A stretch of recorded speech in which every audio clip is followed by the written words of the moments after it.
So we're moving into chapter 29 from last week. Last week we finished with Jacob's prayer, and his prayer was so premature and was kind of childish, a prayer at the beginning. But we're going to continue to look at his life and see how he changes. Chapter 29 starts with, Then Jacob continued on his journey and came to the land of eastern people. Now you kind of understand wherever they go east, so it's not always the best place, right? There he saw a well in a field with 3 flocks of sheep lying near it, because the flock were watered from that well. The stone over the mouth of the well was large. When all the flocks were gathered there, the shepherds would roll the stones away from the well's mouth and water the sheep. Then they would return the stone to its place over the mouth of the well. Jacob asked the shepherd, My brothers, where are you from? We're from Haran, they replied. He said to him, Do you know Laban, Nahor's grandson? Yes, we know him, they answered. Then Jacob asked them, Is he well? Yes, he is, they said. And here comes his daughters, Rachel and the sheep. Look, he said, the sun is still high. It is not time for flocks to be gathered. Water the sheep and take them back to pasture. We can, they replied, until all the flocks are gathered and the stones have been rolled away from the mouth of the well. Then we will water the sheep.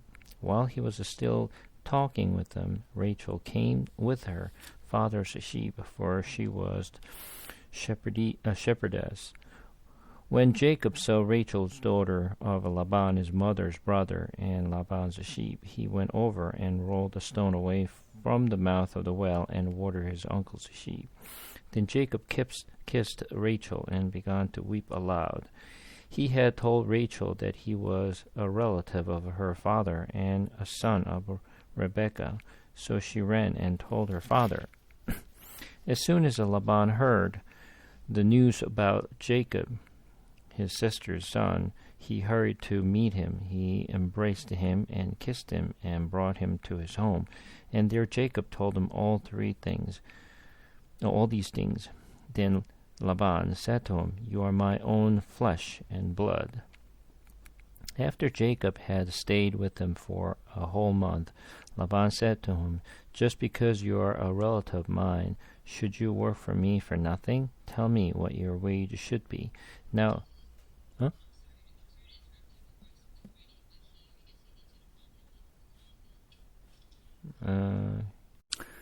Now Laban had 2 daughters. The name of the older one was Leah, and the name of the younger one was Rachel.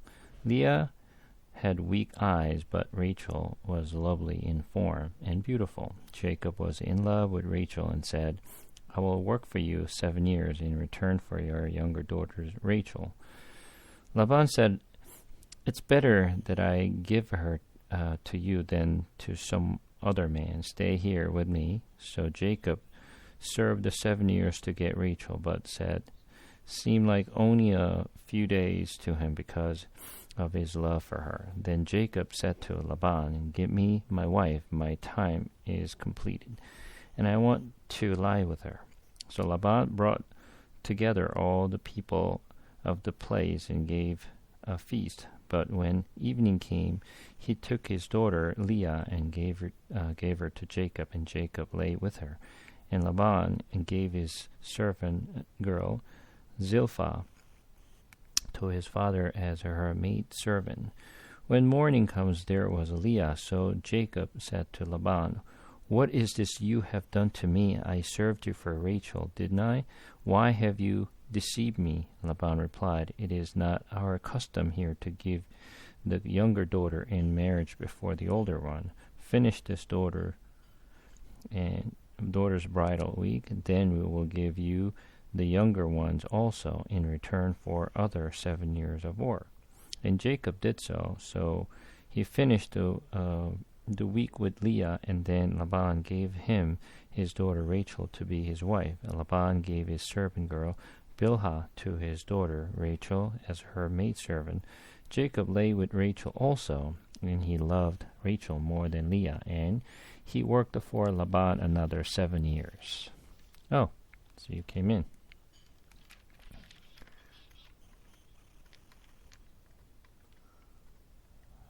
All right. When you actually come to this the Google stuff, it's better to use the Chrome because it works best. Yeah, because this is a Google, it's all Google product, so they made it seamlessly.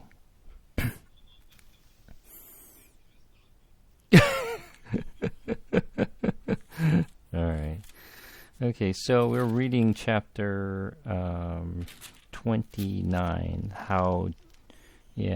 Just how Jacob traveled to his uncle's land, which is his actually mother's the home place, and where he meets his uncle Laban and his cousin Leah and Rachel.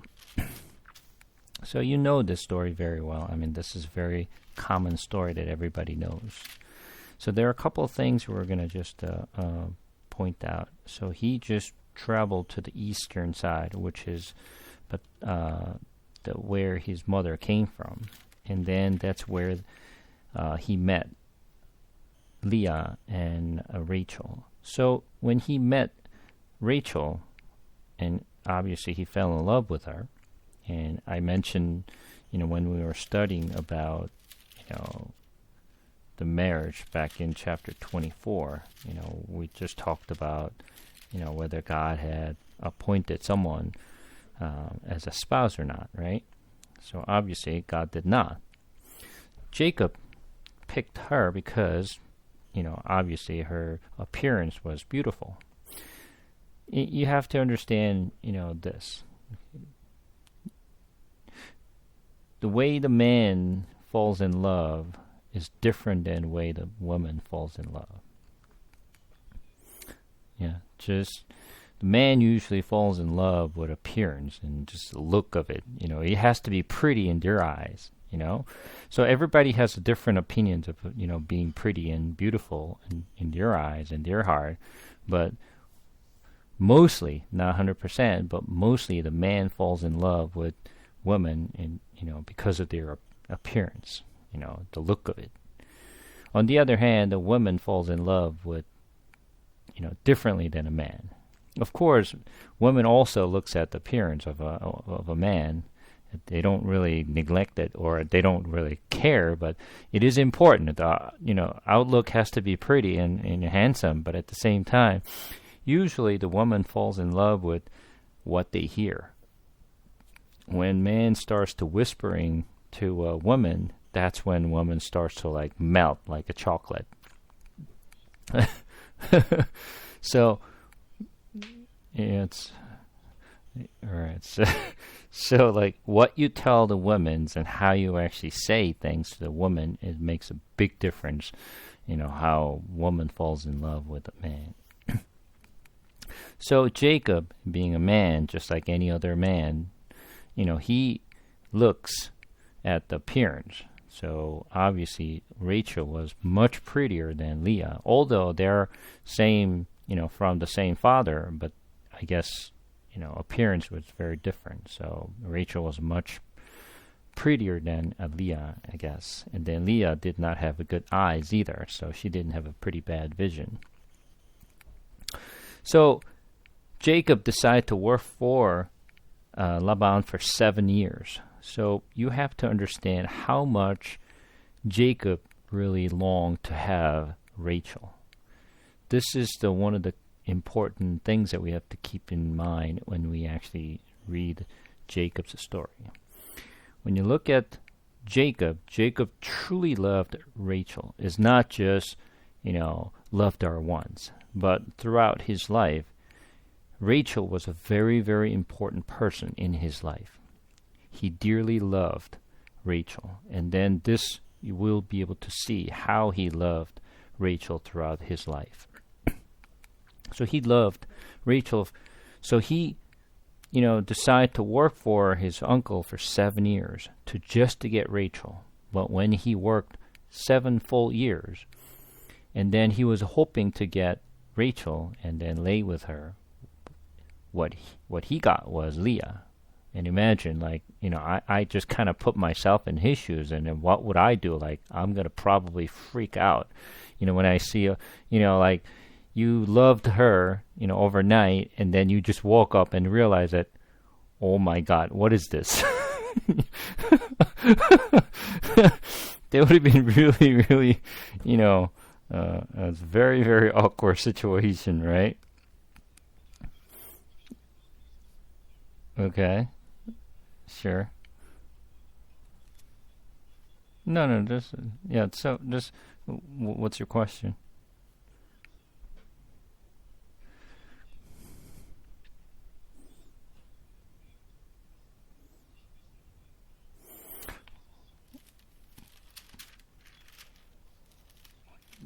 Well, yeah, we're gonna cover that one. So remember when we were actually discussing about chapter 20, I think we're back in 24, I believe, when we were covering. Remember, I mentioned that we're gonna pay attention about Laban. I mentioned that just to keep that in mind. And I mentioned that, how when Isaac's servant went up to the town, and then when he was looking for his master's son's wife, right? Laban greeted him, and then he treated his servants very well.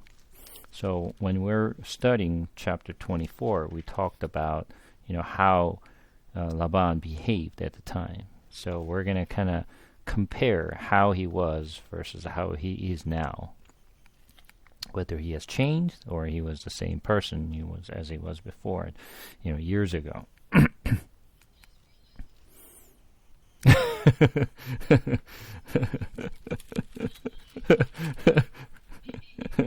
Yeah.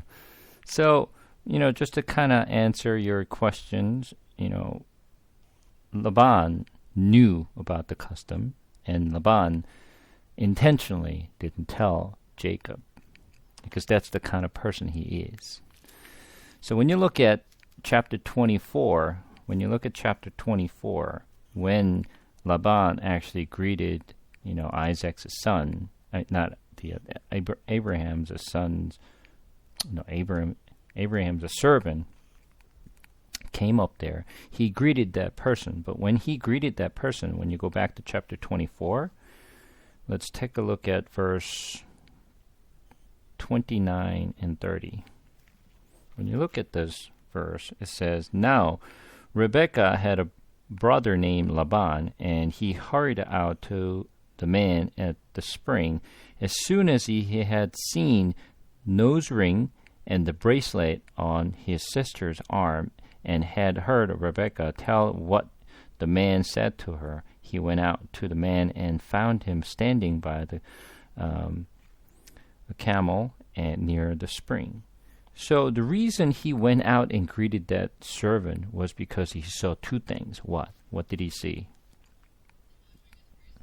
The rosary. He's got money. Like, whoa, this person just gives that very, precious things, to my sister, so he must have something more. So he is the kind of person who goes after his own benefit and his own, for good things for himself. So he wanted to just, save all this and not saying to Jacob, and then gave to Leah intentionally. And then the way he approached Jacob was, this is our custom, but don't worry, I'll give you my, the younger daughter Rachel, but you have to work for me for another 7 years. So 7 years was offered by Jacob at the beginning, right? So since this was not a Laban's idea to have him work for 7 years, so he received a free service for 7 years, and then he realized that Jacob is a good worker. So then he gave his first son Leah, and then he offered, if you work for another 7 years, I give you my younger daughter as well. So he pretty much used Jacob for 14 years for free.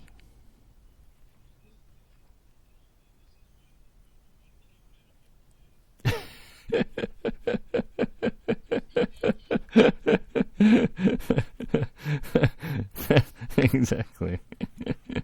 So he intentionally did this.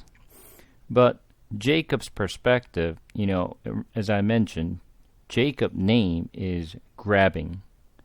Once he grabs, he won't let it go. Whatever he wants, he will always get it. He's just worked towards to get it. He doesn't care how he gets it, he just get it. That's what we have seen in the past. He just gave the soup to his brother Esau and then take the firstborn, rights. And then he also deceived his father to receive, firstborn's blessings. And then to get Rachel, he won't mind work for 7 years for free to get what he wants. So once he puts his mind to it, he will get it. How long it takes, what it takes, he'll get it. Once he grabs it's mine. He's very,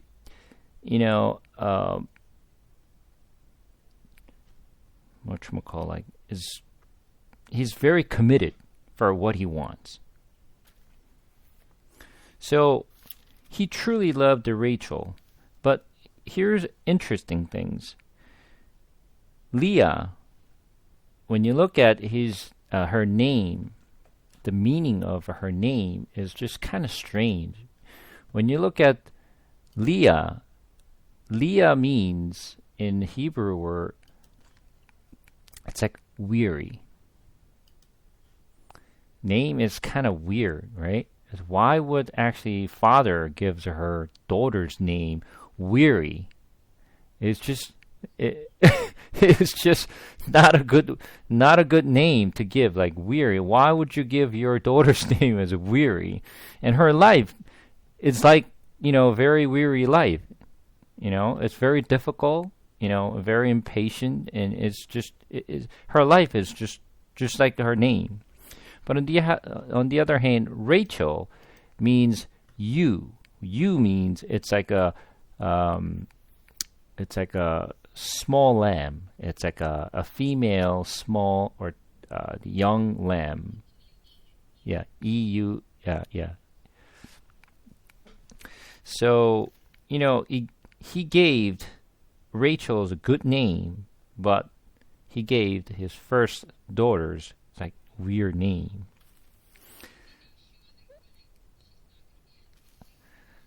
But you would not know as she was born, right? You would not know. She was baby, and then you get your name. But I guess that's how Laban gave her name.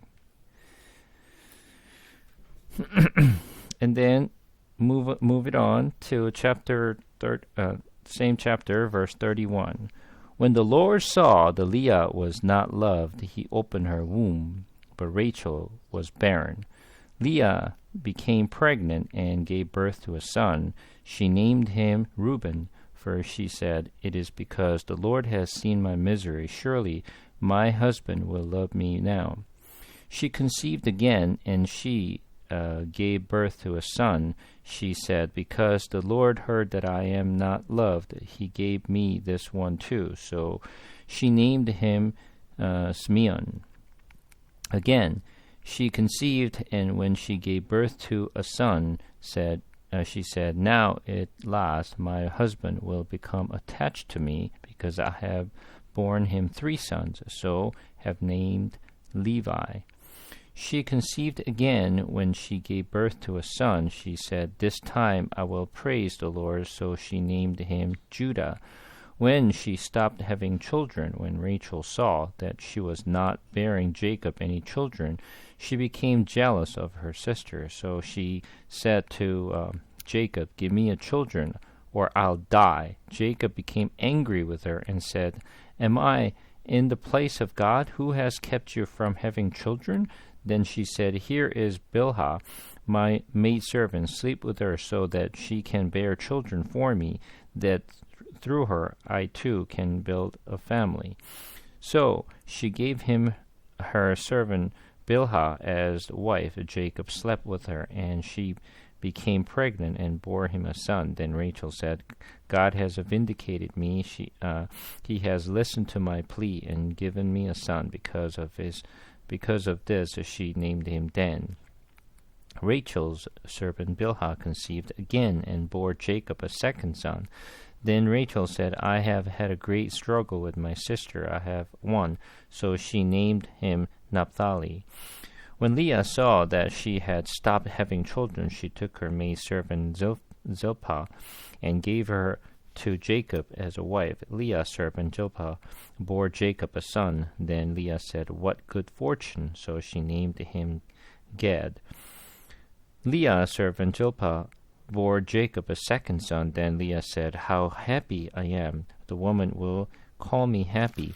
So she named him Asher.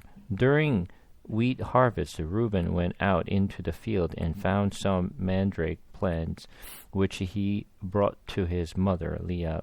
Rachel said to Leah, "Please give me some of your son's mandrake." But when he said to her, Wasn't it enough that you took away my husband? Will you take my son mandrakes too?" "Very well." Rachel said, "He can sleep with you tonight in return for your son's mandrakes." So when Jacob came in from the field that evening, Leah went out to meet him. "You must sleep with me," she said. "I have hired you with my son's mandrakes." So he slept with her that night. God listened to Leah, and she became pregnant and bore Jacob a fifth son. Then Leah said, "God has rewarded me for giving my maidservants to my husband." So she named him Issachar. Leah conceived again and bore Jacob sixth son. Then Leah said, "God has presented me with a precious gift. This time my husband will treat me with honor, because I have borne him 6 sons." So she named him Zebulun. Sometime later she gave birth to a daughter and named her Dinah. Then God remembered Rachel. He listened to her and opened her womb. She became pregnant and gave birth to a son and said, "God has taken away my disgrace." She named him Joseph and said, "May the Lord add to me another son." When you read this, this chapter 29 and of chapter 30 about Jacob and his wife having all these children, I had a little difficult time, trying to understand why actually this type of message is actually in the scriptures. I mean, so who cares about who have which children and what they named it? Like, why is it important for me to, understand this? So I used to skip this chapter. Like, I don't want to read this chapter. Like, it's like, who cares about, who bores what children and what they named him? Like, it's like, who cares? Like, I don't want to really read this. And so I skipped this, chapter.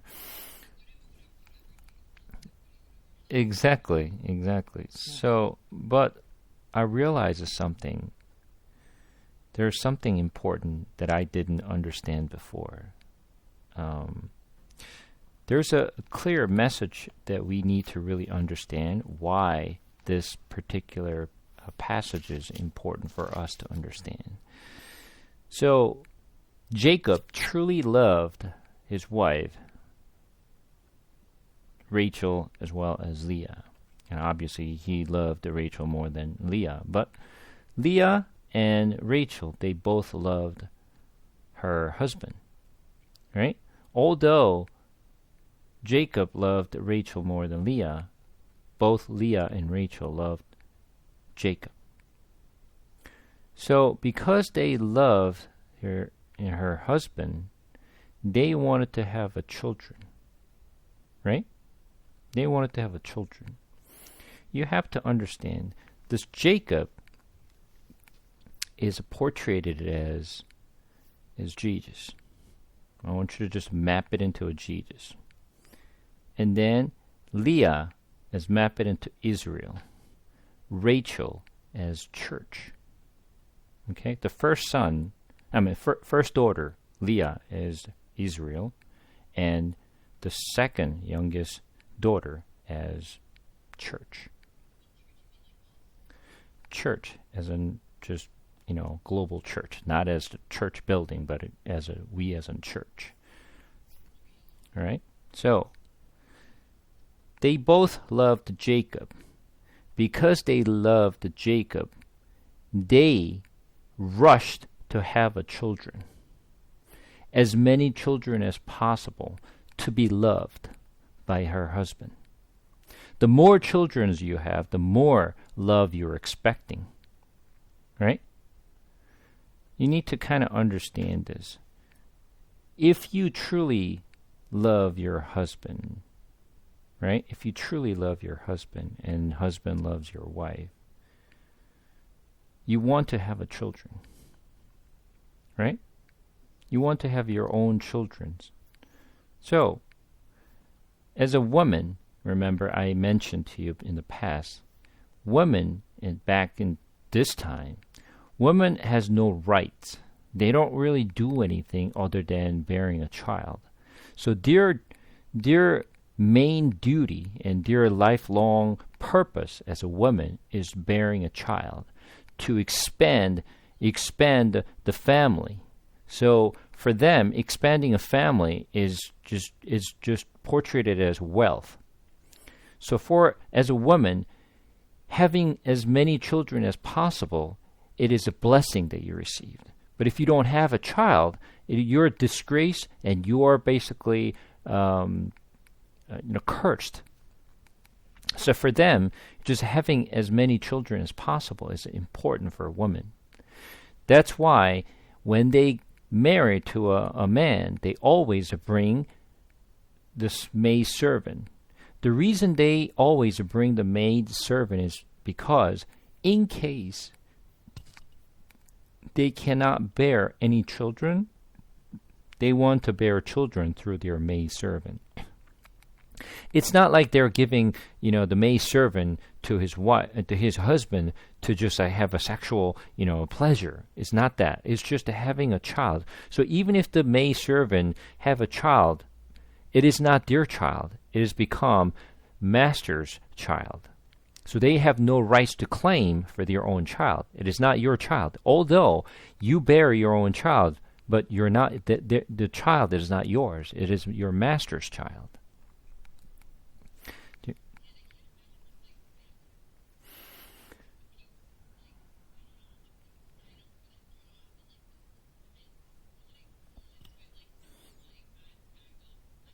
Yeah, it is not. It is not just a backup. You can think of it as spare tire. Yeah, it's a spare tire. So, for Bryce, you probably don't understand, but I'm gonna tell her about this because she understands some Korean. You probably heard of Korean saying to little middle age woman is like ajumma. All right, you heard of we call some middle aged woman as ajumma or ajumani. You heard of that, right? Never heard of it? Yeah. So, and then for those of the people who are middle aged men, we call it ajashi, right, in Korean. And then also for, the woman who has not married is a, young woman, we call it agashi. You probably heard of those terms like ajumma or ajumani, 아저씨, 아가씨. You heard of those terms, right? The word that we use. Have you ever heard of those words? So, you have to understand what that means. Okay? It's like, 아줌마 means 아기 주머니. It's like, 주머니. You get that? I 주머니. It's like baby's pouch, right? A baby's pouch. It's like women's, all times, they look at the woman as like a baby pouch. It's like a kangaroo, right?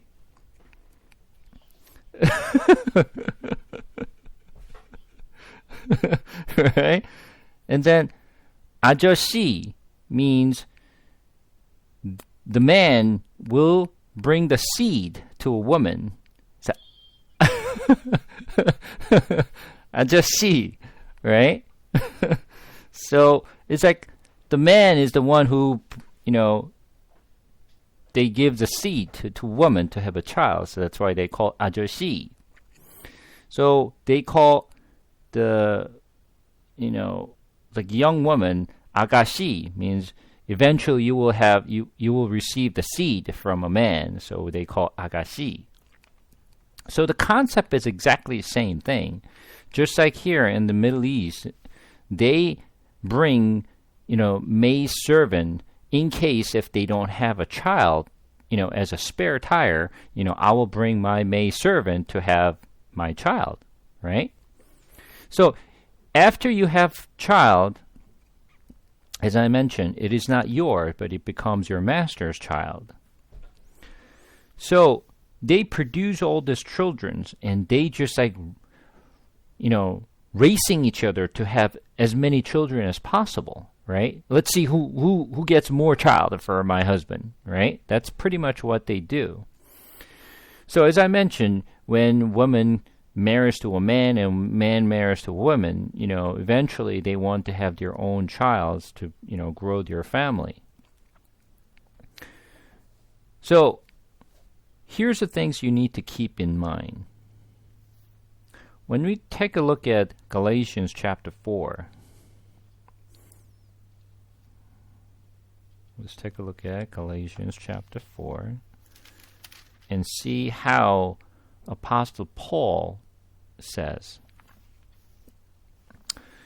Galatians chapter 4, verse 19. It says, "My dear children, for whom I am again in the pain of a childbirth until Christ is formed in you, how I wish I could be with you now and change my tones because I am perplexed about you." So, who is he actually writing this letter to?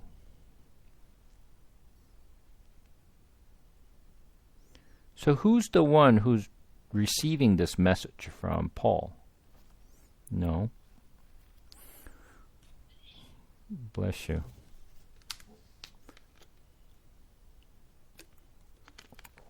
This is epistle, right?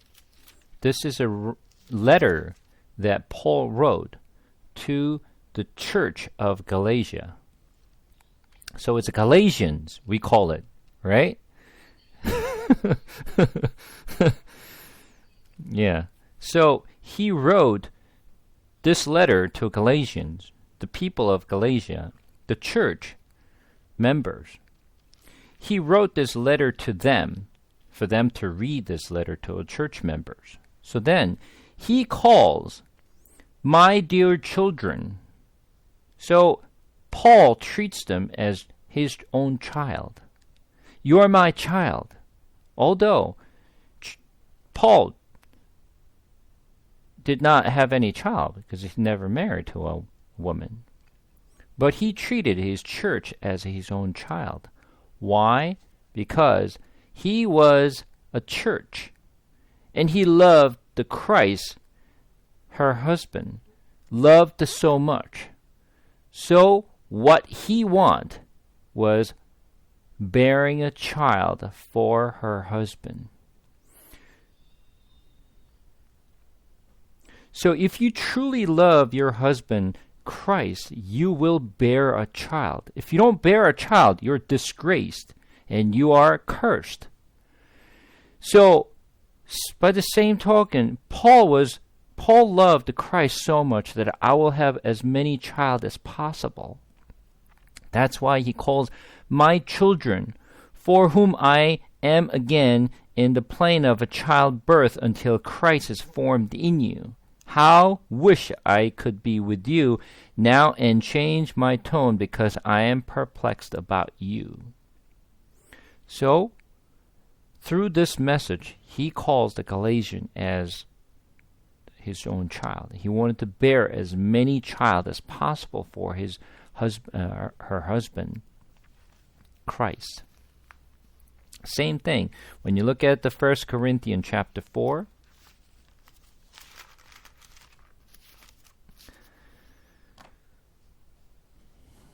First Corinthians chapter 4, verse 15, it says this.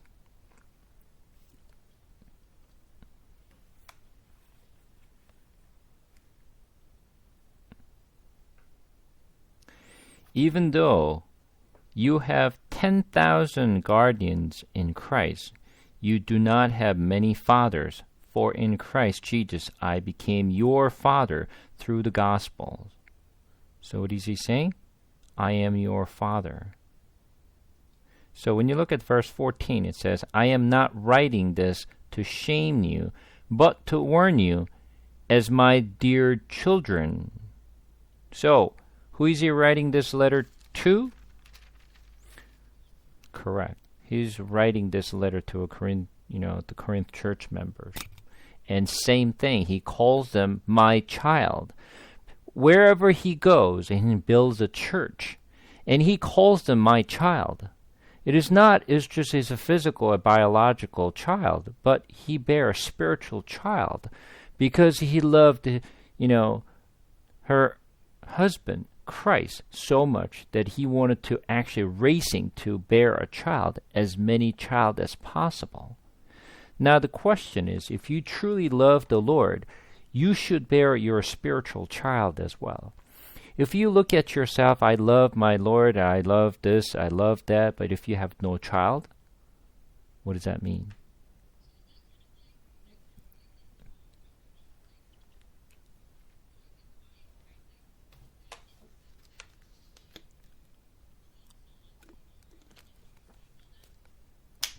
Correct. You brings them to a Christ. You bear a child. But the thing is, when you bear a child, you don't really just have a child and then just leave it alone. You have to take care of it, making sure you feed them. You have to make sure take care of them. You have to change their diapers. You have to get up early in the morning to to feed the milk. Things of that nature. So at the beginning, which you have not done it yet, but eventually you will in the future, but you will go through that pain. You're going to half awake in the morning and say I didn't get enough sleep because I was taking care of my baby. Now I have to go to work. It's like, oh my God, I can't do this anymore. Why did I do this? I'm not going to have a child, blah, blah, blah. And then 2 years later, it's like, you know what? I want to have more child. So that's how it goes. Why? Because you see the child, as a mother is taking care of a child. Having a child is a difficult, unless you actually, have a C-sections, and if you really naturally deliver a baby, the woman has to go through the pain. So I heard many times that women is always curse out to her husband because of you, I'm going through this pain.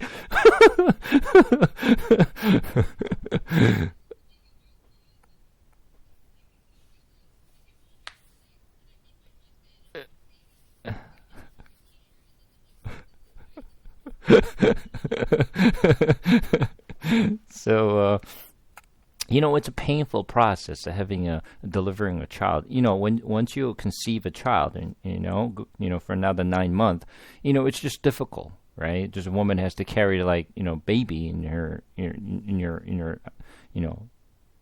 in your body. So it's not easy to carry the baby all the time, right?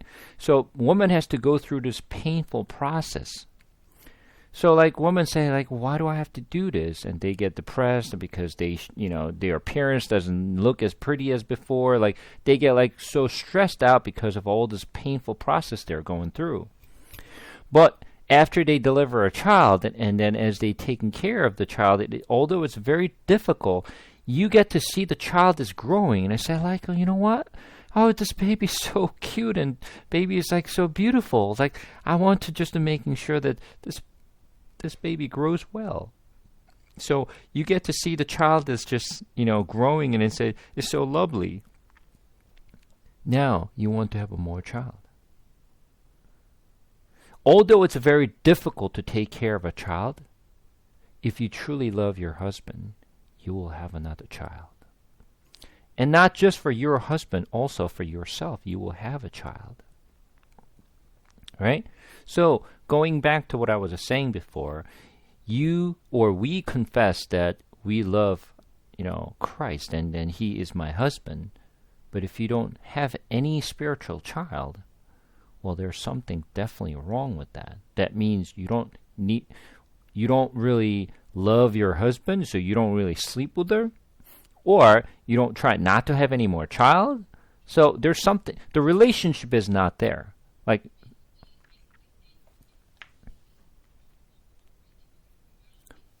absolutely. Remember we talked about when we were studying about Genesis chapter 3, after Adam and Eve was, to cast it out from the Garden of Eden. What was the first thing that they did? They had a children. And then what was the word that was used? It said, chapter 4, it says, Adam lay with his wife Eve, and she became pregnant and gave birth to Cain. Right? So what was that word lay with? Remember we learned the word, Hebrew word, yada. Remember yada? Yada means intimacy, right? It's very close, like sleeping with your wife. So the child only comes through that intimate relationship. If you don't have that intimacy, obviously the child does not come. Right? Just by you walking out the street and then looking up the sky and then look at the beautiful star, it doesn't make you a child. Right? You have to sleep with someone, not anyone, but your husband. You have to sleep. You need to have a very intimate relationship to have a child. So only people who have an intimate relationship with Christ, they will bear a child. And not only having one child that then say, well, I'm done, I don't have to do anything. But they will continue to have more child because they loved her husband. Same thing here. Yeah. So this message is, I skipped this message because I thought it was not really important. But when you read it carefully, both Rachel and Leah was just racing to each other to have as many child as possible. Why? And when you look at the message here, when Leah had a very first baby, and what was her claim? When she had first son, she named the first son as Reuben. It said, "It is because the Lord has seen my misery. Surely my husband will love me now. Because I have a first child, he will love me." Right? And then when he had a second one, Simeon, why did she name him Simeon? He said, "Because the Lord heard that I am not loved, he gave me the one too." So she wanted to just keep having this child because she wants to be loved by her husband. The more you love your husband, the more child that you want to have. Does it make sense? So this, when you go to like chapter 30, verse 14, it said, there's a discussions about the mandrakes, right? During wheat harvest, Reuben went out into the field and found some mandrake plants, which he brought to his mother Leah. And Rachel said to Leah, "Please give me some of your son's mandrakes." So I was like, so what's up with this mandrakes? What is this for, right? Exactly. That help you to have a baby. That's why she wanted to have that piece, because give it to me. I want to have my own child. That's why she was so desperate. It's like, you can have my husband tonight, which means Rachel always had Jacob, right? So that's why, I am giving you excuse to have my husband tonight with you, but in exchange, I want you to give me that mandrake so that I can have my own child. So Rachel was so desperate that she wanted to have her own child. So they were just racing each other and said, I want to have more child.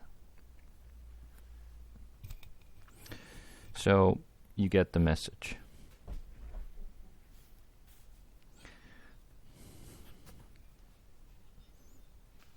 All right, so come back to chapter 30, verse 25. After Rachel gave birth to Joseph, Jacob said to Laban, "Send me on my way so I can go back to my own homeland. Give me my wives and children for whom I have served you, and I will be on my way. You know how much work I have done for you." But Laban said to him, "If I have found favor in your eyes, please stay. I have learned by divination that the Lord has blessed me because of you." He added, "Name your wage, and I will pay you them. I'll pay them." Jacob said to him, "You know how I have worked for you, and how your livestock and fared under my care. The little you had before I came has increased greatly, and the Lord had blessed you wherever I have been. But now, when may I do something for my own household?" "What shall I give you?" he asked. "Don't give me anything," Jacob replied, "but if you will do this one thing for me, I will go on tending your flock and watching over them. Let them go through all your flocks today and remove them from them every spackle or spotted sheep, every dark colored lamb, and every spotted or spackled goat. They will be my wage. And my honesty will testify for me in the future. Whenever you check on the wage you have paid me, and goat in my possession that is not speckled and spotted, or any lamb that is not dark color, will be considered stolen." "Agreed," said Laban. "Let it be as you have said." The same day he removed all the male goat and were streaked or spotted, and all the speckled or spotted female goat, all that had white on them, and all the dark colored lamb, and he placed them in the care of his sons. Then he put a 3-day journey between himself and Jacob, while Jacob continued to tend the rest of the Laban's flocks. Jacob, however, took fresh-cut branches from poplar, almond, and plants tree, and made white stripes on them by peeling the bark and exposing white inner wood of the branches. Then he placed the peeled branches in all the watering through, so that they would be directly in front of the flock when they came to drink. When the flock were in heat and came to drink, they made it in front of the branches, and they bore young that were streaked or speckled or spotted. Jacob set apart young of the flock by themselves, but made the rest face the streaked and dark-colored animals that belonged to Laban, though he made a separate flock for himself, and did not put them with Laban's animals. Whenever the stronger female were in heat, Jacob would place in branches in the throughs in the front of the animals, so they would mate near the branches. But if the animal were weak, he would not place them in there. So the weak animal went to Laban, and the strong ones to Jacob. In this way the man grew exceedingly prosperous and came to own larger flocks and maidservants and manservants and camels and donkeys. So when you look at this, message here, Laban versus Jacob, both of them are not really honest people. They're not honest, right? Jacob, as I mentioned, he's very smart person, but at the same time, he's a little bit, selfish and, little, I would say like grudge. I don't know what's the word that I'm thinking of, but he's just like, so he's just like, he's very smart, but at the same time, he wants to use his smartness for his own benefit as well. Laban is not, he's almost the same kind. So they're like very similar to each other. So they're doing things on their own. So when you look at them, so verse 27, it says, But Laban said to him, If I have found favor in your eyes, please stay. I have learned by divination that the Lord has blessed me because of you. And he added, Name your age, and I will pay them. So which means he never paid him. Right? He never paid him before. Like now he's about to leave, and he said, Hold on, don't go. I know God blessed me because of you, but I'll pay you now, so don't go. Right? So it kind of show what kind of person that Laban is. Right? He's a very, very selfish person. He just like, you remember what he said at the beginning? Let's go back to chapter 29. Yeah, so verse 14. When you look, then Laban said to him, You are my own flesh and blood. And then he said, after Jacob had to stay with him for a whole month, and Laban said to him, Just because you are a relative of mine, should you work for me for nothing? Tell me what your age should be. Well, he just portrayed it as a, although you're my, the nephew, right? You're my nephew, but you know what? I'll pay you, so stay with me. And he's the one who said that. And then after Jacob said, well, I'm going to work for your daughter, Rachel, for 7 years. Okay, all right, I got free labor here. Okay, great. So you work for me for 7 years. So he, had him work for 7 years, and then he gave to Leah intentionally and said, well, if you want, Rachel, so 7 more years. Like, you kind of see what kind of person he is. He's really not honest, and he's really not, is not a giving person. He's very selfish, and he just try to take as much as you can just for your own benefit. And just by hearing what he's saying, you kind of tell, what kind of person he is. So Jacob said, enough is enough. I'm leaving now, so don't, I'm going to just go. Give me my wives and give me whatever I have gained so far. Obviously, he has nothing right now because he's only got wife and children, but nothing else. So Jacob, being a very smart person and selfish person as well, said, well, you're trying to outsmart me, so I will just, do more. So he came up with his own idea. He said,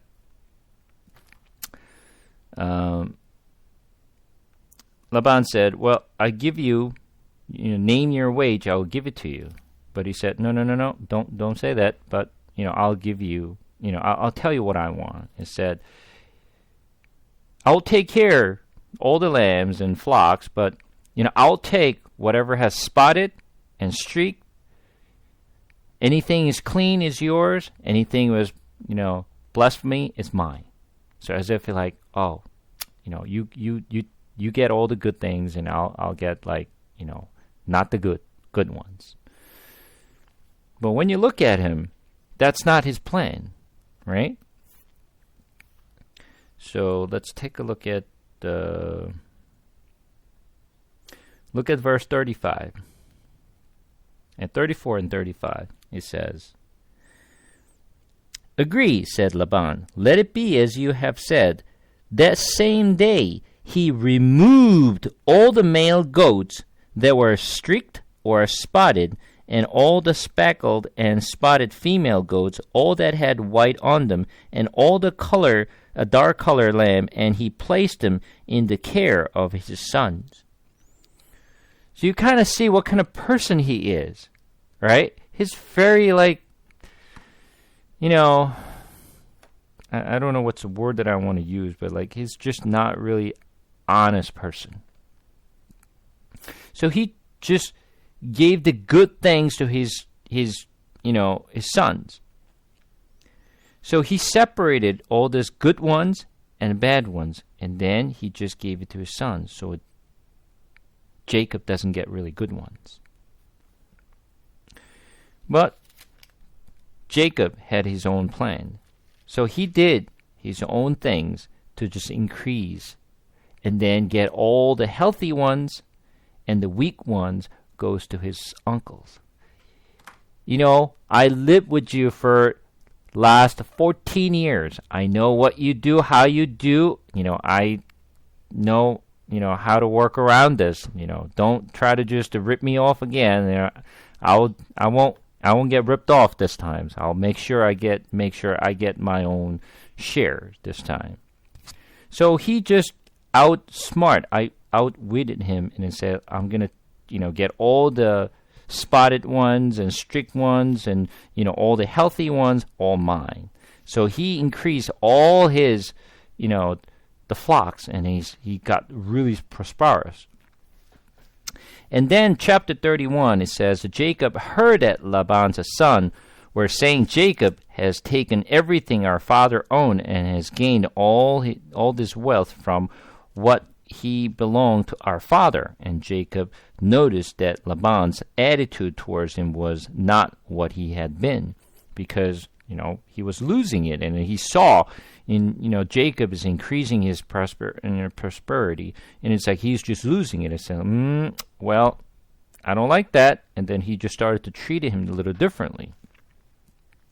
Then the Lord said to Jacob, "Go back to the land of your father and go to your relative, and I will be with you." So Jacob sent word to Rachel and Leah to come out to the field where these flocks were. He said to them, "I see that your father's attitude towards me is not what it was before, but the God of my father has been with me. You know that I've worked for your father with all my strength, yet your father has cheated me by changing my wages 10 times. However, God has not allowed him to harm me. If he said, 'The speckled ones will be your wage,' then all the flocks gave birth to a speckled young, and if he said, 'The streaked ones will be your wage,' then all the flocks bore streaked young. So God has taken away your father's livestock and has given them to me. In breeding season, I once had a dream in which I looked up and saw that was male goat mating with the flocks were streaked and speckled and spotted. The angel of God said to me in the dream, 'Jacob,' I answered, 'Here I am.' And he said, 'Look up and see that all the male goats mating with the flocks are streaked, speckled, and spotted, for I have seen all that Laban had been doing to you.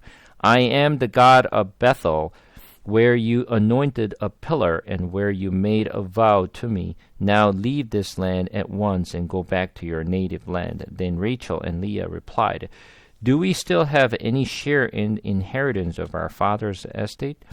Does he not regard us as foreigners? Not only has he sold us, but he has used up what was paid for us. Surely all the wealth that God took away from our father belongs to us and our children. So do whatever God has told you.'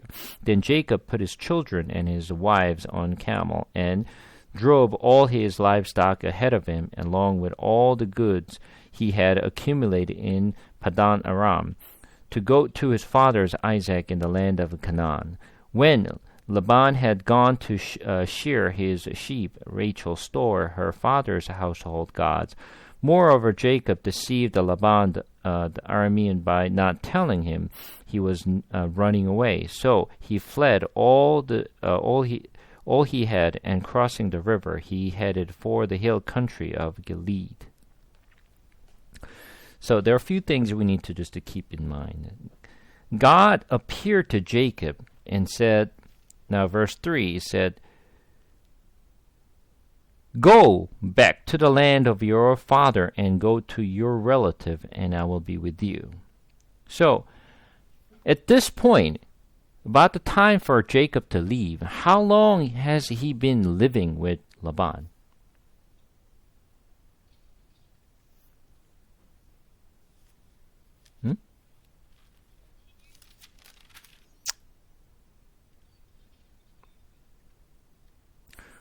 Well, it's 14 years to get his wife, right?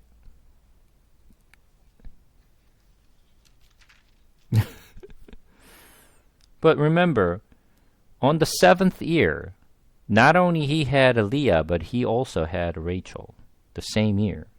But he promised that he's going to work for another 7 years. So it's not that he had to wait for 14 years to have his own child. Yeah. So the total time that he spent with his uncle Laban was 20 years. It was 20 years. How do we know? Turn to chapter 31, verse 41.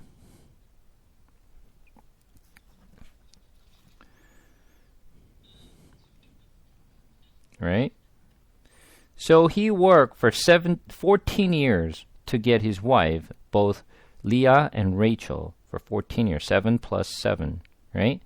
And then 6 years to just, build his own, wealth for 6 years. So he's been with Laban for 20 years. So God appeared to him and he said, "Go back to your homeland. I will be with you." And then, as the his cousin, right, which is Rachel and Leah's brothers, complained that Jacob, took all his father's possessions. And then, when you look at verse 7, the way Jacob mentioned it to them was, "Look, that's not true. Yet your father has cheated me by changing my wages 10 times. So you kind of see, once again, to see what kind of person Laban is. He's not really honest person at all. So has he changed? No, he has not changed. He's the way he was from the beginning, from the day that when he saw his, sister, Rebecca had like nose rings and like golden, the bracelet, and said, "Whoa, what is this? Like, we should get more from this person." That's why he ran out to get and greet that person. So he hasn't changed a bit from the day one that we saw.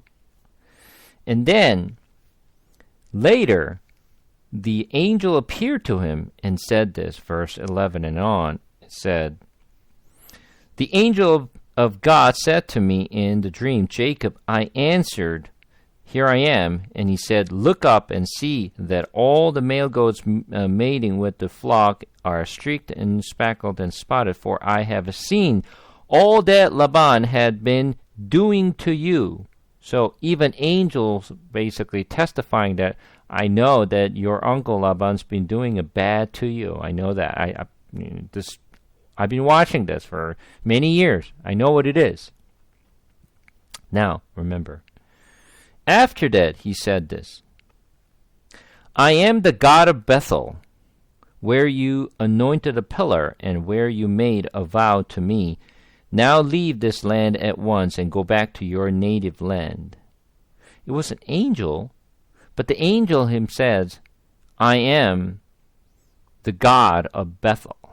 Now, let's just pay attention why this angel is saying this. Why is he saying this? I am the God of Bethel. Why is he saying this? What does that mean? I am the God of Bethel. What do you think this is? Why is he calling himself the God of Bethel?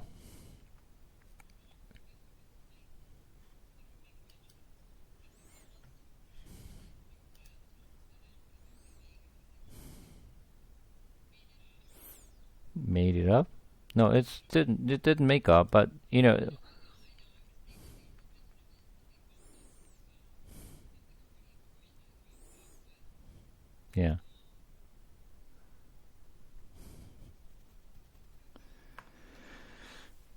Remember, God never called himself God of Bethel before until this point. From chapter 1 through chapter 31 until this point, God never called himself as God of Bethel, right? But why all of a sudden he's saying, I am God of Bethel? This is important, why he calls himself as God of Bethel. This is just reminding him what he said and the place where he made the vow. So let's go back to when he made that vow. So going back to chapter 28. So he was running away from his brother Esau, right? So he was leaving from the place where he was living, which is Beersheba, and then he was running to Haran, just fleeing from his brother, right? And then during that trip, he was actually sleeping, and then he was putting the stone as his pillar, not his pillar, the pillow, and then he was sleeping, and he saw the vision that the angel was appearing, and then angel was going up and down on a stairway, right? And then he made the vow. So when you look at the verse 18 and 19, it says, early the next morning Jacob took the stone he had placed under his head and set it up as a pillar and poured oil on top of it. He called that place Bethel, though the city used to be called Luz. And then after that he prayed and he made a vow. Then Jacob made a vow, saying, if God will be with me, will watch over me on this journey I am taking, and will give me food to eat and clothes to wear, so that I return safely to my father's house, then the Lord will be my God, and this stone that I have set up as a pillar will be God's house. And then all that you gave me, I will give you a tenth. So at Bethel, Jacob made a vow and saying, if you take care of me, making sure that I get food, I get clothes, and you making sure that I come back safely, and then you'll be my God. Now, once again, God is calling him, I am God of Bethel. What he's saying is, do you remember 20 years ago that you made a vow? That if I give you the food, if I give you the clothes, that I'll protect you, that I will make sure that I'm with you, that I will bring you back to Bethel, that I will be your God? Remember that vow that you made 20 years ago? Jacob already forgotten that. Jacob does not remember what he vowed 20 years ago. Oh, by the way, I was tired at the time. I was like half awake, so I just made a vow, and then I forgot. But God did not forget. He remembered the vow that he made 20 years ago. Whether he was half awake or whether he was just like saying, God remembered that vow. one thing that you need to keep in mind, be careful to make vow before the Lord. When you did it, how you did it, whether he was conscious at the time or unconscious at the time, whether he was sleepy, whatever it may be careful of the vow that you're making, because God remembers your vow. And 20, 30, 40, 50 years later, God will remind you that vow that you made. Be careful of the vow that you're going to make. God remembers the vow that Jacob made. Remember the vow that you made at Bethel? Remember? That I will be your God now? So, from this point on, you get to understand from God's perspective that God is trying to be the God of Jacob. I provided you the things that you asked me. Although you wanted it, if you give me this, then you will be my God. So I gave you all of these. Now can I be your God? As you made a vow. So God is wanting to become a God of Jacob. Although he made a childish vow, God remembered, and God is telling him, I want to be your God. Now go back. So this is why he's saying verse 13 and says, I am the God of Bethel, where you anointed a pillar and where you made a vow to me. Now leave this land at once and go back to your native land. So he's reminding him about the vow that he made at Bethel. Go back. Remember the vow that you made 20 years ago. Many of the people think that, when Jacob ran away from, his brother Esau, right? We always think that Jacob was very, young, about somewhere around 20s and maybe, late 20s or early 30s, maybe. Then he just a flea, right? So he spent 20 years, so if he left at 20, he'll be like 40, or if he left at 30, he'll be like 50, all right? After he has oldest child, which is about the right age, right? But is he? Is he? Well, we learned.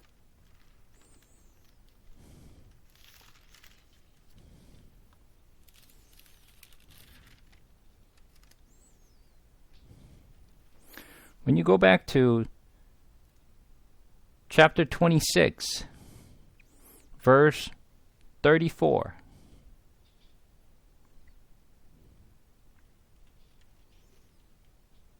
Chapter 26, verse 34 says, When Esau was 40 years old, he married to Judith, daughter of Beri, an Hittite. So he was 40. Right? This was before Jacob ran away from Esau. Jacob and Esau, they're twin. Right? They're twin. So that means Jacob was 40 years old as well before he ran away. Right? And then he took the firstborn blessings from him, and then he flee. How long, it has passed before he flee, but definitely we know that he was a minimum. It was 40 years old. So that if he spent 20 years, then at least he's 60 years. Minimum. Right? And then we're going to find out exactly how old he was when he actually went and then when he came back later.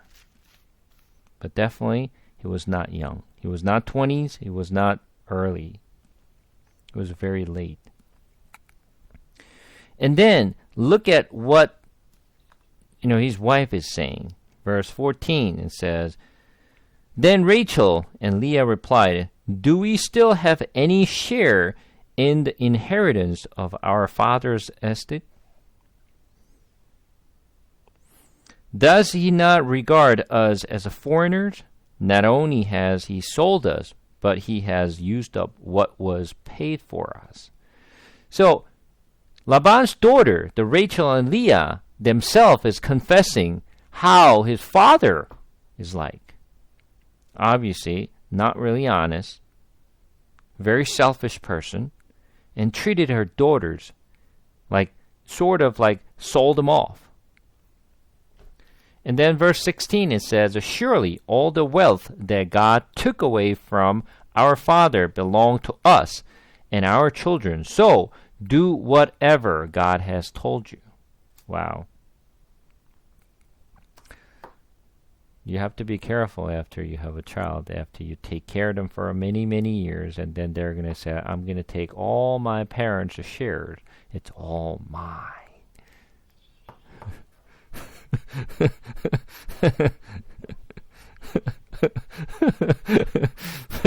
So like, oh, this is all mine and our children's. We'll take everything what we can. We're running away. And then, take a look at this. So, Laban went away for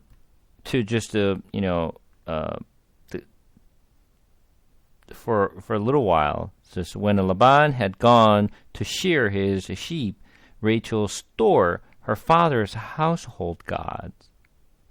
Wait a second. We thought, Laban was a very faithful person to God. Is he? No, he's not. He's not a God-fearing person. So we're going to take a look at this one a little more later on. So she stole her father's household god. Why?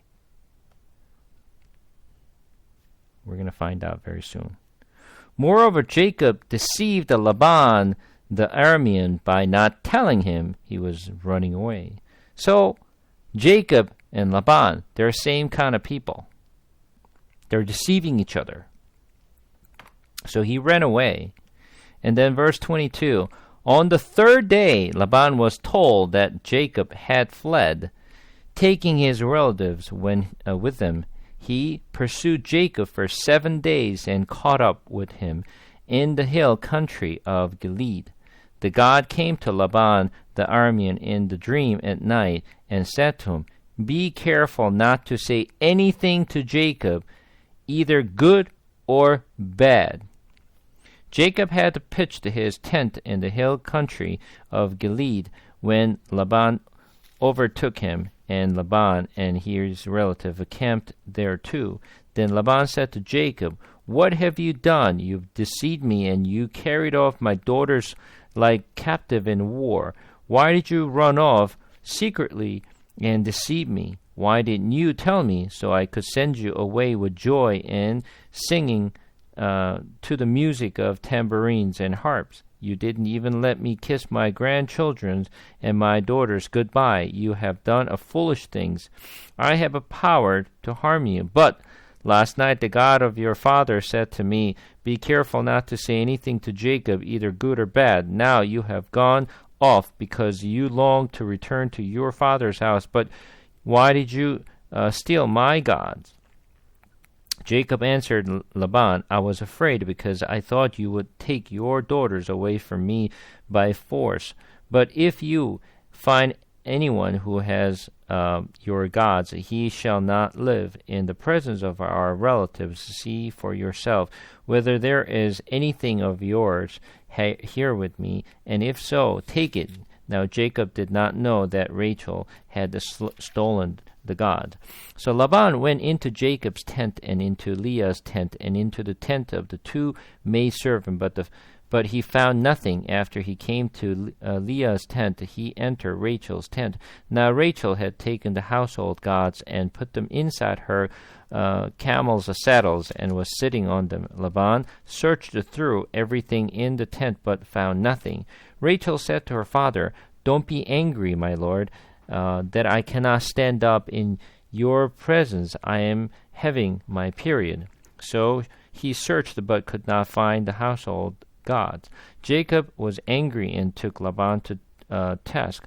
"What is my crime?" he asked Laban. "What sin have I committed that you hunt me down?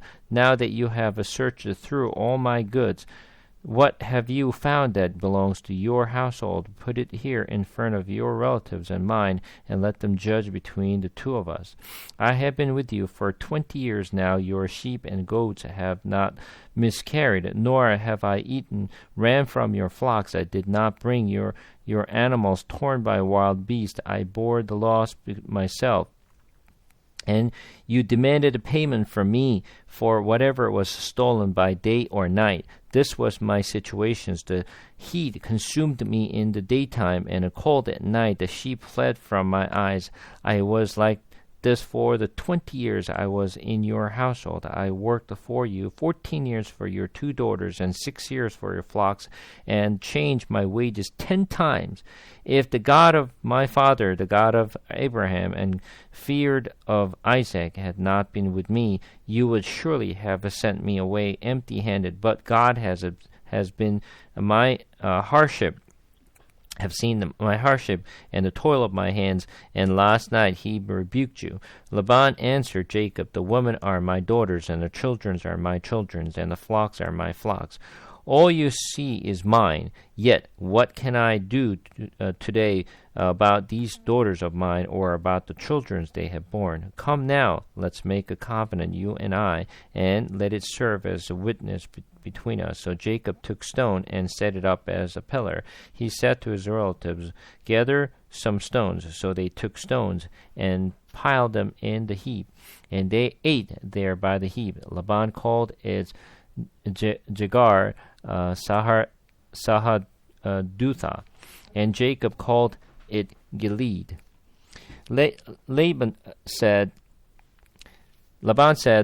"This heap is a witness between you and me today, that this is why it was called Gilead. It was also called Mizpah, because he said, 'May the Lord keep watch between you and me when we are away from each other. If you mistreated my daughters, or if you take any wives besides my daughters, even though no one is with us, remember that God is witness between you and me.'"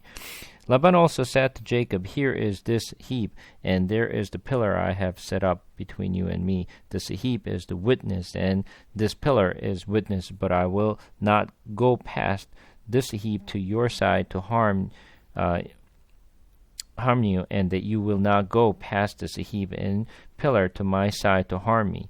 May the God of Abraham and the God of Nahor and the God of his dear father judge between us." So Jacob took an oath in the name of the fear of his father Isaac. He offered a sacrifice there in the hill country and invited his relative to a meal. After they had eaten, they spent the night there. Early the next morning, Laban kissed his grandchildren and his daughters and blessed them, and then he left and returned home. So just by reading this passage, you kind of understand it's kind of, I'm not just saying out of my own just guess that Laban was not a really honest person, but just by reading this passage, it's clearly understand that Laban was not a really honest person. He only, cared about himself. Then he himself actually calls it, "This is all mine." Although Jacob took his own stuff. He worked hard for 6 years to only took what it's belonged to him. But Laban said, "This is all mine. Daughter's mine. All you have, it is mine. It's all mine. Why are you taking this?" "What do you mean it's yours? He worked for 20 years, and you're the one who's deceived him and changed the wage, and he have done all this awful things, to his the nephew." And remember, why did Laban chase after him? Exactly. His interest was all about that gods that was stolen. It's not about his daughters. It was not about his grandchildren. It was not about anything else. Only thing that he cared was the God that was stolen. Why? Well, that, why he cared about that particular gods. So think of it this way. The God that, Rachel took, think about why Rachel took that.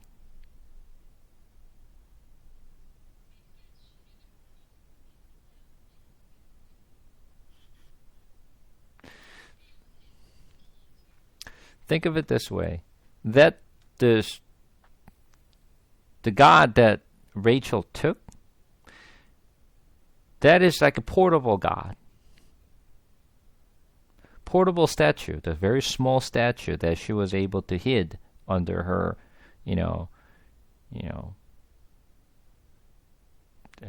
skirt or whatever she was wearing at the time, right? So it's a very small statue that she was carrying. So what this is, at the time, they were worshiping idols, that every household was having that small statue in their house and worshiping that small idols. And they believed that this idol is the one who brings the blessing to their family. So, when Rachel took that statue, she took everything from her house. She took everything from her father's house. This is all mine. All the blessing that my father used to have is all mine. And then Laban was the same thing. Oh my God, who took this statue? I gotta find it. This is the source of my blessing. Without this, I'm useless. I will never receive the blessing anymore. So I gotta have this, I have to find this. It's not something I can buy from the store. This particular statue has been the blessing for all my family. I have to find it. So both Laban and Rachel, they both thought this is the one that is blessing them. So let's go back to what I was saying before. Is Laban a faithful person, God-fearing person? No, he's not. Is Rachel? No, neither. Neither of them. Why Rachel was believing in that, the statue is the one who's going to bring the blessing. Because as she was growing up in her family, as Laban's family, that's what she saw. That through that statue, worshiping that statue is the one who blessed her family. So she strongly believed that if I take the statue with me, my father's blessing will be with us and to my children. So I gotta bring the statue. So not only Jacob was, very selfish person, but Rachel was also very selfish person as well. So when you look at this one, as I mentioned, I told you that you have to kind of map Leah as Israel and then map Rachel as our church. Right? So now, isn't that what church does? We say we believe in God, but we always chase after something else. We do. Right? We believe in God, but at the same time we believe in this world and we believe in something else other than God. The blessings comes from the people we know who can offer us job, who can actually, offer something better to us, someone who has more power than us. They're the one who can just offer something good to me. So rather than trusting in the Lord, but we trust those people. Isn't that what we do in this world? Although we say and we confess that we love the Lord and we do everything for the Lord and we confess all that stuff. This is like the church, the Rachel. So, as you can see here, Laban and Jacob and Rachel, these people are same kind of people. And then Laban was not really honest to his nephew at all. So Laban was not a faithful person. This is keep in mind. And Rachel was not either. And then when we actually go to chapter 23, 32 and on, we're going to, learn a little more about now. We're going to focus on Jacob and his life, and then how God treats him and how he actually, his life starts to change. So now, I don't know if you remember last week I mentioned that if we actually draw a graph for Jacob's life graph is like this. Let me just draw this.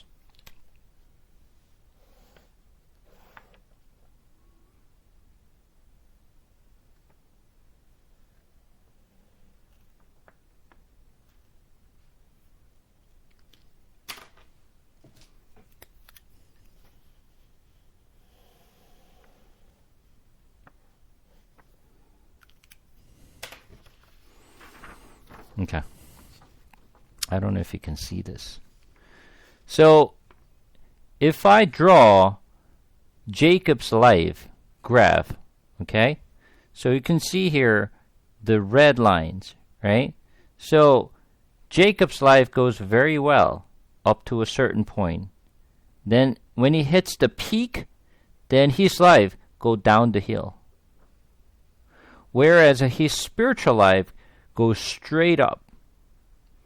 And we're going to see how this graph will, how his life is like this graph. So his life, his physical life in this world graph go all the way up and it hits the peak, and then after he hits the peak, and then he just go down the hill. Whereas his spiritual life goes all the way up, never stop and never go down. His just spiritual life goes all the way up. We're going to get to see how, his life changes, for the next few more chapters. Up to this, do you have any question? When you look at the Ezekiel chapter 20, no, not 20. Read from chapter 40 through almost a 48, I believe. No, 40, actually 7 is actually about the temple. But when you turn to chapter 47, here's the scripture says, "The man brought me back to the entrance of the temple, and I saw water coming out from under the threshold of temple towards the east." For the temple faced east. The water was coming down from under the south side of the temple, south of the altar. He then brought me out through the north gate and led me around the outside to the outer gate facing east, and the water was flowing from the south side. As the man went eastward with the measuring line in his hand, he measured off 1,000 cubits, and then led me through water that was ankle deep. He measured off another 1,000 cubit and led me through water that was knee deep. He measured off another 1,000 and led me through the water that was up to the waist. He measured off another 1,000, but now it was a river that I could not cross, because the water had risen and was deep enough to swim in, a river that no one could cross. He asked me, "Son of man, do you see this?" Then he led me back to the bank of the river. When I arrived there, I saw a great number of trees on each side of the river. He said to me, "This water flows towards the eastern region and goes down into the Arabah, where it enters the sea. When it empties into a sea, the water there come fresh, a swarm of living creatures will live wherever the river flows. There will be large number of fish because this water flows there and makes the salt water fresh. So where the river flows, everything will live. Fishermen will stand along the shore from En-Gedi and to En-Eglaim. There will be place for spreading nets. The fish will be of many kinds, like the fish of the great sea, but the swamp and marshes will not become fresh. They will be left for salt. Fruit trees of all kinds will grow on both banks of the river. Their leaves will not wither, nor will their fruit fail. Every mouth they will hear because the water from the sanctuary flows to them. Their fruit will serve for food and their leaves for healings. So, I can't explain everything about this Ezekiel's the temple, but the thing is, what you see here is the water starts to coming out from the east gate. That's where the entrance of the temple is. The waters are coming out from the east altar, going towards the eastbound, right? So the waters are flowing from which directions? West to east, right? The west to east is waters are flowing. And then once the waters are flowing over, what happens? Water was very low at the beginning, right? So when you look at the verse 3, the water, and the man went eastward with the measuring line in his hand. He measured off 1,000 cubit, and then he led through water that was ankle deep. So initially it was ankle deep. And then he measured again, right? And then when you look at verse 4, he measured off another 1,000 cubit and led me through water that was knee deep. And then he measured off another 1,000 and then led me through water that was up to the waist. And then he measured off another 1,000, but now it was a river that I could not cross because the water had risen and was deep enough to swim in, a river that no one could cross. So water was ankle deep and knee deep, waist, and then it was deep enough that I had to swim. This water represents the Holy Spirit. The Holy Spirit is flowing through from the west to the east. Eastbound is what? Where the sins are, where all the destructions are, unbelievers, right? So the waters are flow towards the eastbound, and wherever this water flows, which is the Holy Spirit is going, now what happened? The fish is coming, right? But where does water flowing to? When you look at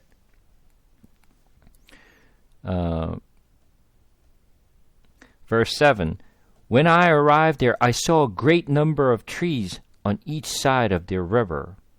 He said to me, this water flows towards the eastern region and goes down into the Araba, where it enters the sea.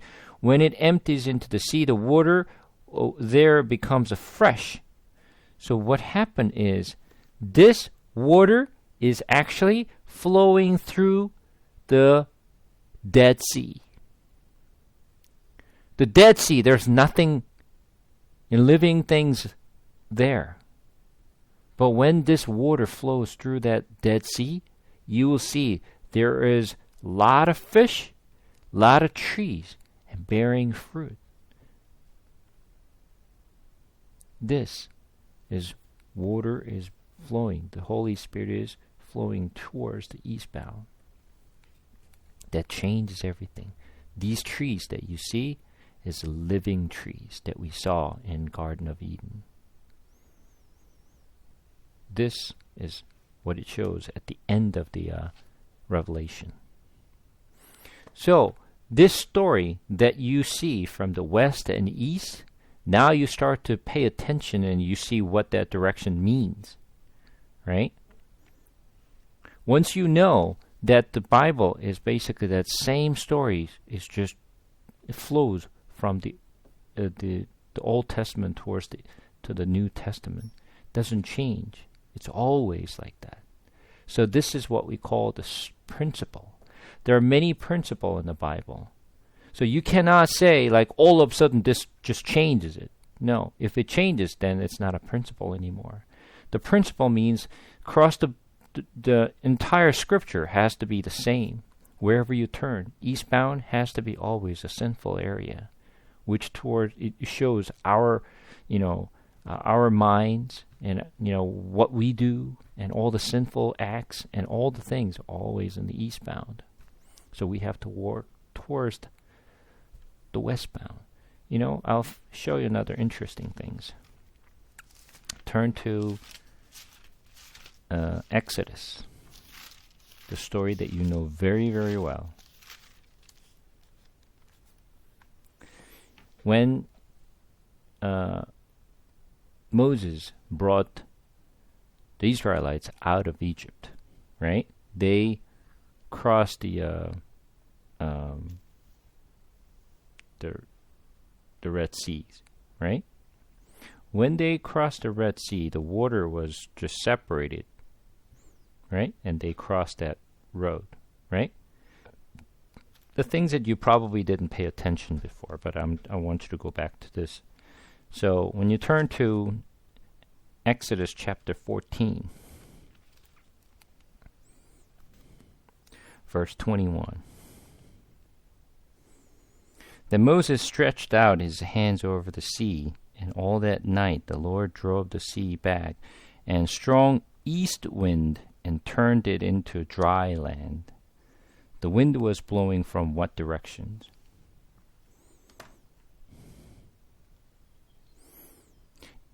The wind was coming from east towards the west.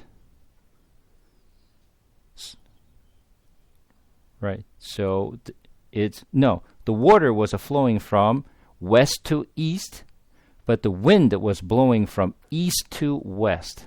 When the wind was blowing from east to west, once it reached the west, that means water was separated completely so they can walk to the living path. Do you understand?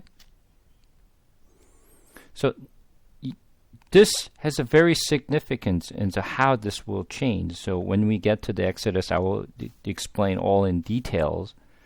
But you will find a lot of things like this in the Scripture if you give a little attention. If I tell you this, then you will see. But if I don't tell you, you will miss it. Yeah. Like I said, you're going to find a lot of interesting things, but I'm not here to just to tell you a lot of, interesting things to you guys, but through this message that, you learned, how reliable our Bible is and how, God is telling us throughout the Scriptures. So the Word has to be living Word, and the Word has to revive us. A Word has to change us. It's not something that we learn and then just forget about it. It's not that. We have to learn. And then, if you truly love the Lord, obviously you have your spiritual children. Like you guys are my children too. I'm bearing a child, but bearing a child is not easy. You have to go through, painful process. You know what I mean? Just because you have a child does not mean it's good. You have to making sure that you have to take care of those child. If you don't feed their child, if you don't really change their diapers, if you don't do all these things, then baby will die. So, I have to making sure that you guys grow. At some point, when you grow up to the certain point, I don't have to do that.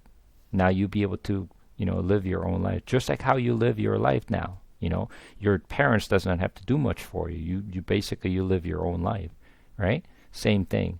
Until I grow you as a spiritual child, that at some point that you're going to go out and then grow your own child. So I'm just taking care and bringing up to that speed so that you can go out and then you take care of other childs.